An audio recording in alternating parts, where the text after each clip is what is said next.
Today on CityCast Madison. Earth Day is this Saturday, and us Madisonians are pretty eco-conscious. We were the first in the nation to start curbside recycling, y'all.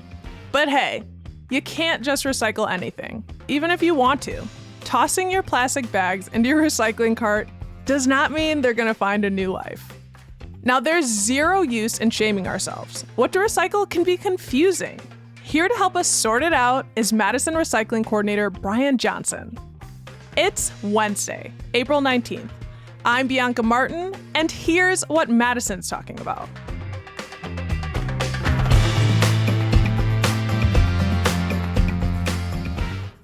Bryan, hello. Hello. So you are Madison's recycling coordinator. You're in your office right now, and I can see a poster behind you that says, "The future of the world is in your hands." How much of a difference does recycling make? Well, it's a big difference. I mean, I think there's a couple things. One, I wouldn't assume that recycling isn't going to be the thing that solves the climate crisis. It's not going to be the thing that's sort of a cure-all or something that excuses overconsumption habits. It's not that. I mean, it's a good thing, but it's not going to fix everything. I think it was sort of miscast as being this sort of cure-all thing, and it's really not that. But what it does do, it does replace the need from virgin materials. So if we have paper items, say, yeah, they're going to cut down trees, or you can make new paper out of the paper you already have through spent cardboard, other mailings, junk mail, stuff like that. So why not use the material you already have than just hoovering more stuff up out of the ground and consuming more of those resources that we have? Same with anything metal-based stuff. Why not just make that new metal stuff out of all the metal cans and everything else that we already have in our lives that you can just melt it down and make it into again? Do that. Why do we need to mine more stuff up out of the ground to do this stuff? But there's still so much of our lives that we consume every single day that there's not a market to recycle it. There's not an easy way to reclaim it.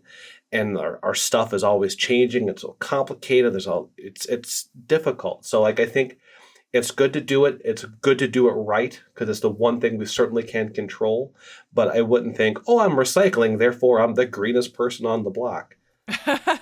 Glad you're doing something important, right? You are doing it right. You are doing it important. But really that best choice you can make is stopping the waste in the first place. And choosing to shop secondhand, choosing to buy things made of recycled content, avoiding making that waste whenever it's possible. And it's super tough. Recycling matters. Yeah. And you're talking about it matters if you recycle right? Correct. If you could make sure everyone knew just one thing about recycling, what would it be? Oh, just one thing? What's one of the main things people try to recycle that really isn't recyclable? I guess if I was going to pick one thing to do, it would be, would be the one that makes certain people understand that not all plastic can be recycled. I guess that'd be the place I'd start. It's just because it looks like plastic, feels like plastic, doesn't mean it belongs in your recycling cart. There's very specific kinds of plastic stuff that belongs in your recycling cart that you can put in there, plastic containers that are 1 through 7. So pop bottles, laundry jugs, milk jugs, things like that. Perfectly acceptable for the cart. But there's so much other plastic stuff in our lives. Well, you'll see everything from children's toys or basketballs or hoses or any shower curtains. There's so much just plastic stuff that I think people have an assumptions well, it's plastic. Of course it can be recycled. No, yeah. It really can't be because of the mechanisms we have to separate all the stuff from those carts and then separate them into those individual little buckets, and then they're sold around the world. Those machines and those processes can't sort out something like a shower curtain. It just wraps around some of the screens, or it can clog the robots. There's problems. Oh my goodness. With the stuff. Yeah, right? And so this is good. We're talking to you to hear about what happens when you're doing the wrong thing. How do people know the difference though about what plastic is recyclable? Yeah, I mean, most plastic things are going to have a resin ID code on there. The people are familiar with that as that triangle that you see, little chasing arrows. I think most people assume that if it's the triangle, that oh, that means I can recycle. It's got the triangle thing on there. That is not what that means at all. All that code is says that's what the plastic is made out of. And it's understandable why it's confusing because that recycling logo is so synonymous, or that chasing arrow triangle. So you see it on there. Everybody wants to do the right thing with their stuff. Like, is it a certain number then? Because I have to admit, like, I'm probably guilty of this. You know, I tend to think of something like that, like styrofoam. I know it's like, okay, I know styrofoam can't go in there. But like, how do you, so you see the triangle and you're thinking, great, then what do you need to know? Is it the specific number that you're looking for? Well, first, depends on where you live, right? Like, that's something else that's kind of interesting. It's like here in the state of Wisconsin, you are required to recycle number 1s and number 2 plastic containers. So a container is something that has like a lid or a neck or a handle on it. Here in the city of Madison, we accept 1 through 7 containers. So that container part is important. So you think of it like a box or a jug or a bottle, something like that. So if it has that 3-dimensional shape, because the way the sorting system works, those containers have to bounce along a line a particular way. And if these things are flat, or if they're like tangly like this foam sheet that I have here, it's just going to get wrapped around stuff, or it's not going to get sorted correctly. It's going to wind up in the wrong container because it's just the wrong kind of material to be sorted correctly. What happens when that once that happens? Does someone have to pull it off? And pretty much, like, that's what makes plastic bags such like a menace to recycling facilities, is because there's these big roll screens, of what they're called, where everything just sort of rolls across the top of them, and those plastic bags just get bound around it. It's like cotton candy on there. Shoot. Yeah. And it just binds up the stuff, so like that these rollers stop working. So every so often, Pelletary Waste Systems is the company the city contracts with, but this is a problem and a practice like system-wide, like everywhere deals with this problem, where you have to stop the machines, get out there, and they're basically cutting it off with knives, just hacking it off because there's no other way to really do it, and yank all that plastic film off and get it going again. Pelletary also uses these AI little robots to kind of suction cup down and grab things as well, which is pretty slick. But that's also prone to clogging if the wrong kind of plastic film gets in there, because the robot doesn't know. All it knows is it's looking for certain plastic resin. So if something's more of a film, it gets hoovered right up into that vacuum, clogs the machine. So they got to shut everything down, go in there, unchoke the machine, like pulling it out. Like a Kleenex is from a clown sleeve, just pulling it out. Oh, you've got great metaphors. and then they just fire everything back up again. So it slows the process down. And then you're using more resources. And you're using more resources. It makes it more expensive. It can be dangerous for the workers too that have to unclog this stuff, because like I said, that's just people with like razor knives, and so it could cut people pretty easily hacking through that stuff. So it's just, that's why we try to say, like, don't put plastic bags in the recycling cart. It matters, and avoid them. That's step 1. Don't make them if you can. We all forget our canvas bags. I am guilty of that as much as anybody else. I have this mental block where if I go to like Target, I can't remember my bags. I don't know why. It's so hard for me to remember. but when you do, if you're making plastic bag waste, make certain that you're taking it back to those grocery stores that have those recycling programs. Mm-hmm. I've got a big old bag right now of like, and because I'm thinking I have all my plastic bags in it, but also like plastic films. Like I just ordered something recently though that was very eco-friendly and for no plastic film, and just had like paper up in there, up in the box. I was like, this is good. But it'd be nice if there was more of that. You also see more people moving toward like the molded paper sort of stuff instead of the molded styrofoam. Like, it's perfectly recyclable in the cart. It's just a paper product, which is great as we're trying to get away from plastics and that.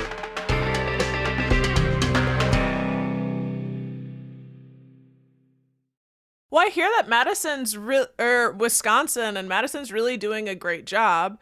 Oh, to you. Oh, yeah, absolutely. Yeah. But is it true? Was Madison really the first city in the country to offer curbside recycling service? To the best of my knowledge, yeah. We started in 1968. We were in newspapers is whenever we started. That was thanks to the Forest Products Lab located on campus there, they wanted to find another way to source newspapers besides cutting down trees. We were collecting many, many newspapers at the time. Yeah. So it made sense to give it a try. And the thing that really made it possible is that it made economic sense. It was cheaper for the city to collect those bundles of paper and then to get them recycled than it was to try to landfill them. So it just made economic sense too. That's the other thing that really sort of makes the whole recycling system go, is that there has to be this economic engine that drives it. Like if there's not somebody willing to accept that material and make a new thing out of it, and they're not even going to do that unless they feel they can profit from it, then that whole recycling system doesn't work. There's just that economic drivers for this. Yeah, what's the market like for recycled materials in 2023? As of right now, things aren't great. The things ebb and flow a lot with this. Like during the pandemic, actually, things were literally never better because the demand for these materials was quite high. Like because there was most of what you recycle that's in your cart are paper products. You know, they're like the junk mail, cardboard boxes, stuff like that. That's over half of what you recycle is paper stuff. And so whenever that's worth more, then that raises the floor, I guess you could say. Like that makes the recyclables more valuable. And so during the pandemic, when there was so much pressure for more cardboard boxes, more paper products from like tissue paper to like toilet paper and things like that, that created more demand in the system. And then like any sort of like oil price disruptions as well are good for plastic prices. So you really want to root for high gas prices because that's good for plastic recycling, as we all, I'm certain, would love to have. And then like during that pandemic too, you remember there was that really nasty cold snap that happened in Texas. It shut a bunch of oil refineries down. Well, because those oil refineries shut down, that meant the people that wanted material to make plastic stuff out of still needed it. And so there was all this recyclable plastic stuff sitting around. Well, that created more demand for that material, raised the price up like that. So what does that mean for us? Like if we're not in a good market right now? Due to how great things were in the pandemic years, we kind of banked a lot of value. So right now we're not actually paying a tipping fee to Pelletary because like we've built up so much like excess value over the previous year. And so we're able to hold it down for 23 at zero. That's one of the other things I think what I said from the start about making certain that really less waste is the best waste, I guess you could say. Yeah. Or like you want to don't make it in the first place if at all possible. Because like for recycling to work, it's incumbent upon this massive economic system that no one person really controls, which feels like weird, interconnected, but it's true. Yeah. We talked a lot about plastic, but what about cans and glass? Oh, they're pretty good. They're pretty solid. Yeah. Like the glass is always expensive. Is it easier to recycle? Yeah, I mean, it's infinitely recyclable. But the trick is because everything's all commingled into our recycling carts.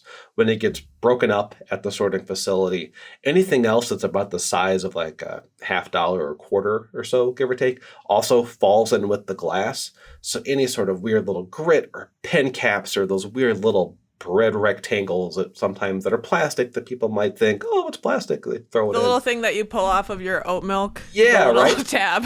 Those little things. Like all of that sort of stuff that shouldn't be in the cart winds up getting mixed in with the glass because there's so much other weird little grits and fines and weird stuff that people throw in the cart that it makes that process that much more expensive. And it's just so heavy. Yeah, there's a lot of nitty gritty here. It's definitely more behind the scenes than like. There's definitely a lot more behind the scenes. And speaking of behind the scenes, where is behind the scenes? After your recycling is picked up by the city, what happens next? Yeah, it goes to Pelletary Waste Systems. That company, it's over on the east side of Madison. It's just really down the road from the Humane Society there off Marsh Road. They give tours. Don't just show up and like knock on the door. Like, don't do that. That's right. Like, oh, I need to know now. Like that doesn't work. But call them in advance, set up tours for groups. And that's just like one at a time. They'll absolutely do it. You know, when I was growing up there, we would take our cans to a deposit. Do you wish Madison had something like that? I don't know what the going rate is for aluminum cans, but folks could certainly still do that. I mean, there's metal recyclers here. It'd be so much work. I don't know how much you'd get. It's a lot of work. Like you think you would need like a ton of them. You think an actual ton of aluminum cans. That's a lot of cans. That's a lot of cans. That's a lot of cans. That's like a Seinfeld episode like where they're loading up. No, it was bottles, right? Whenever they're loading up the mail truck and driving to Michigan. Kind of a thing. Seinfeld has given us so much. And, we got into a lot of the details, but there's so much more to get into. And I understand that Madison recruits folks to help clarify confusion around recycling. And there's a program called Recycling Master. Like, how does someone get involved with that? How do you become a recycling master? We worked with Sustained Aid to set this program up. And we're not like super in love with the name, by the way. So people have a really better, they're welcome to give us some ideas. We're trying to think of something that. What about Recycling Maven? Recycling Maven? Oh, that work. That could work. Should put out a contest. People love contests. Name it like we did our snowplow. So yeah. It'll just be like call Recycler Face or something like that. So if we did that. With that Master Recycler course, we worked with Sustained Aid to set it up because they've done these sort of training classes before, so it made like a natural partnership there. And the idea is we have all this information available. We put our recyclopedias out in public libraries. We have our website.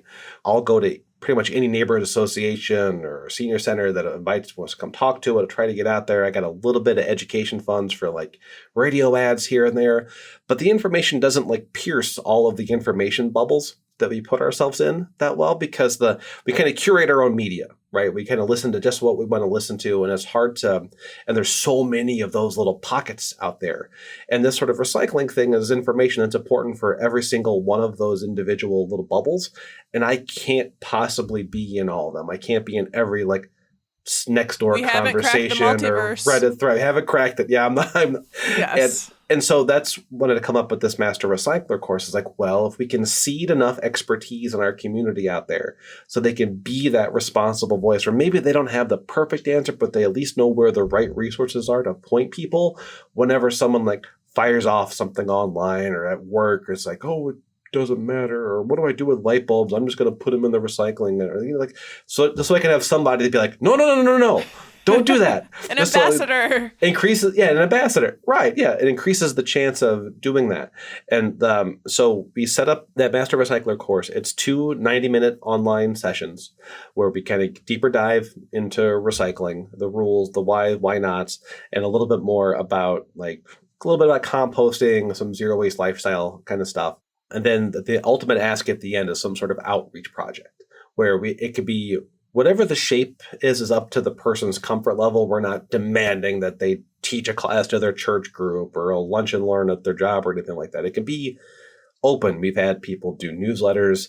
We've had this one person, she made a video with her grandchildren and shared it with her circle of friends about how to recycle. Right? It's fantastic. Like that kind of stuff where that sort of... And I've heard hundreds of people sign up. Since it began, it was 700 and something, I believe, have taken the class. We've reached almost like 70,000 people, I want to believe. So if you're interested, if you go to sustainedaid.org/better, if you scroll down to the bottom of the page, you'll see the links to the 2 classes. We'll get folks the information if they want to sign up for the next opportunity. And we appreciate you being an ambassador and letting us know the sort of things we need to know about recycling.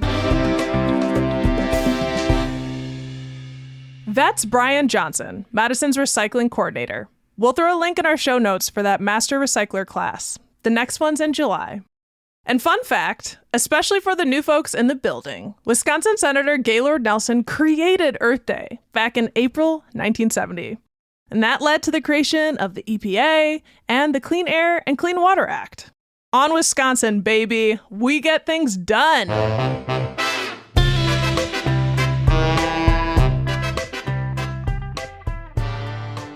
And here's what else Madison's talking about. Ways to get down for Earth Day. Naturally, UW-Madison's got a whole week of stellar programming. On Earth Day specifically, Saturday, April 22nd, starting bright and early at 9 a.m., there's an Earth Day Challenge invasive plant removal. I love this activity. Get those suckers out. That'll be near Picnic Point. And then at noon, if you want to go activist mode and raise awareness, there's an Earth Day March starting from Library Mall down to the Capitol. We'll throw a link to all the UW Earth Week events in our show note. Also on Saturday, there's an Earth Day Festival in Oregon at St. John's Lutheran Church.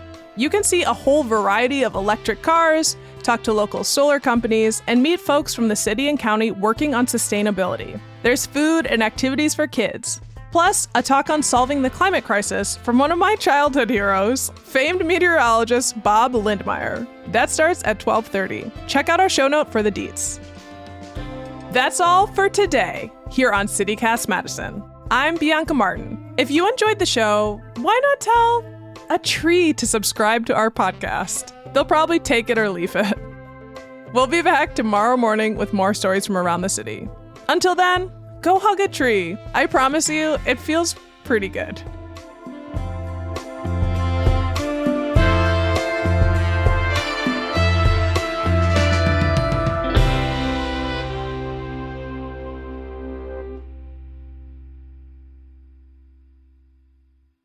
It's like a little corny, but I also am corny, so.